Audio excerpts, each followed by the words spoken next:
I don't know what your plans are for your body when you die, if you're going to be buried or cremated, but in a kind of an imaginative sense, if you were to be cremated, are there places where I'd like my ashes, some of me here and some of me there? Yeah. Well, you know, I'd quite like to be near home.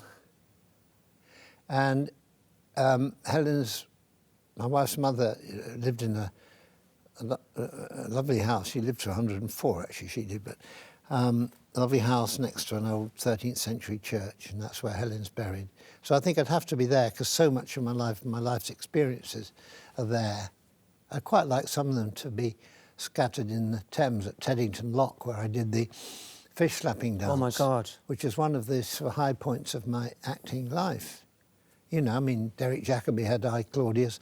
I had the man who was knocked into the water with a perch.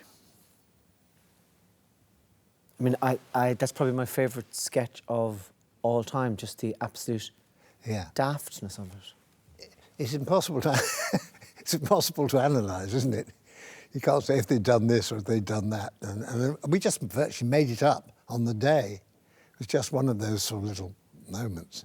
And it worked really well because the lock where we rehearsed was fine, and then it came to the take and I realised the lock had been drained. All the water had gone. There was a 15-foot drop into the water.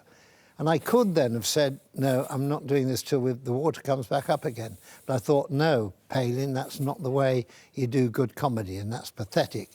This is a challenge. You've got to get yourself knocked in the water. And I did. And it was, I have to say, it was a great fall. One of the best bits of it's just physical comedy I've ever done. Superb, you know. You know when they send those stuff on spaceships to tell aliens what we're like? Yes, they should, really. Yeah.